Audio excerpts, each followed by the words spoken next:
To some people, branding on the back of a smartphone might mean that there's a bit of a tether, maybe a ball and chain, if you will. But for Sony, it does mean new horizons for their flagship device. And because of T-Mobile, the Sony Xperia Z1 has made it to the US with a few changes.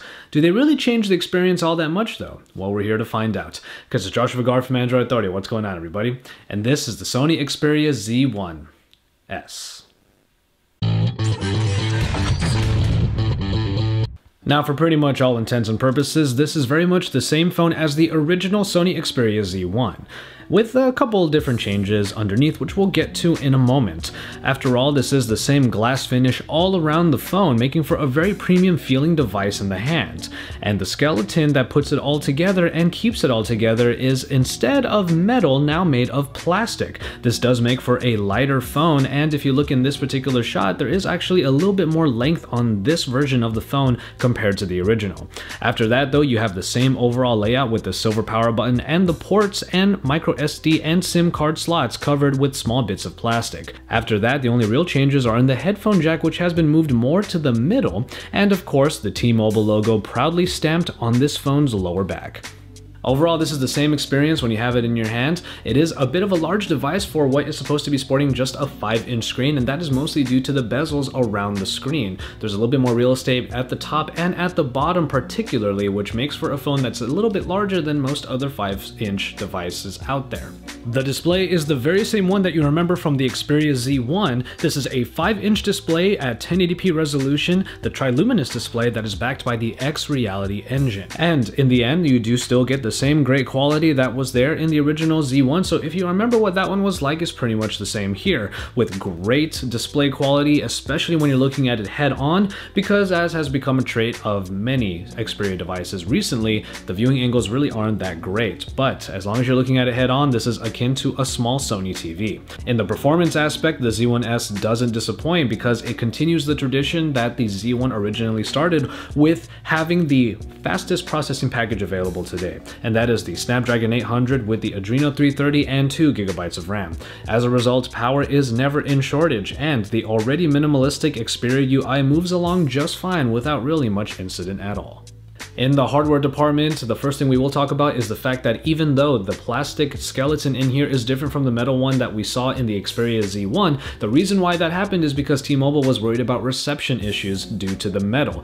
With the plastic, you should get better reception quality, at least in the eyes of T-Mobile. But also, the certifications that made the original Z1 water resistant and dust proof return here as well. So this phone right here can take a tumble or even take a plunge, and it will come back ready for more.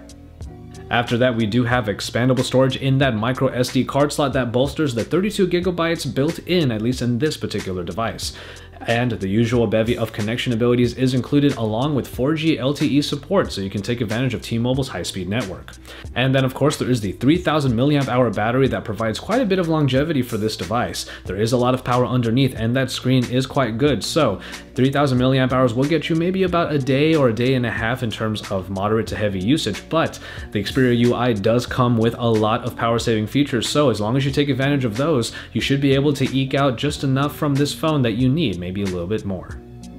And then we move on to the camera, which is a 20.7 megapixel camera that brings very powerful optics in this G lens. An f2.0 aperture brings initial low light capabilities, and then there is software stabilization found within the app.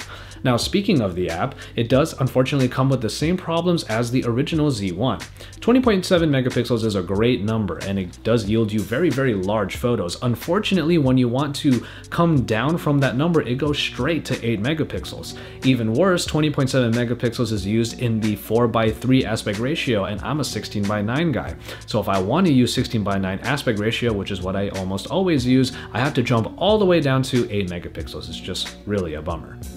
And the trump card in this camera is its app enhancements, as it does come with a lot of smaller apps that can further enhance your photography. Things like adding dinosaurs to your scene, modifying your shot creatively, and sharing your view live to social media networks are all possible, with even more capabilities in the pipeline, with more applications being developed for the camera on the Xperia line. Unfortunately, with all of that goodness, you do have to look at the quality of the photos, and unfortunately, it does suffer from lackluster processing. It's just an inconsistent performer when it comes to really good quality shots. The main problem comes in the darker details, or rather lack thereof, because the darker areas show up really fuzzy and lack detail. It's always in the darker tones inside of a photo that things start to get really smudgy. And you can get some low light shots out of this camera, but they're not going to come out very detailed like I just said.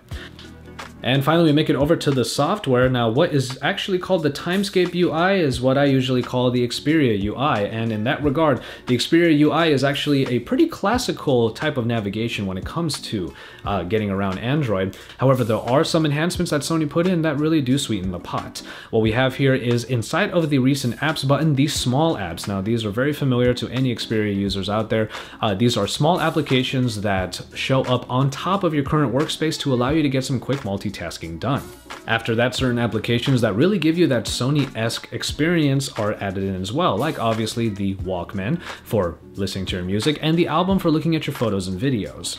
PlayStation Mobile is available in here, but from my experience, while some of the games on there are quite fun, they basically just pale in comparison to the full offerings that you're probably already enjoying in the Play Store.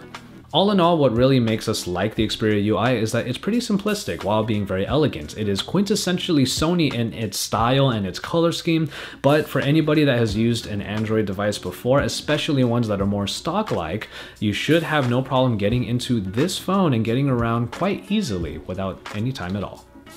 And finally, we make it over to the price. Yes, this is a T-Mobile exclusive phone, and as such, it does come on their no contract plans. So you're gonna pay $0 down up front, but $22 a month for 2 years is on top of whatever plan you're going to get. And as is the case with T-Mobile's plans, you do have to pay off the entirety of the phone in the time that you're using it, and that total in 2 years will come at about $530. And so, there you have it. The Sony Xperia Z1S, the version that is now available in the United States courtesy of T-Mobile. This is very much like the original Xperia Z1, which we did like, even though we were a bit underwhelmed mostly by the camera. Despite the hype that it had, it just didn't perform the way that we were hoping it would. But the rest of the experience is actually quite good, and for a phone as sturdy as this, with the glass all around, premium feel, nice user experience, this is still quite a steal when it comes to the Android space. And because of T-Mobile's pricing schemes, you can get this phone for $0 down and get an entry point into the Android space,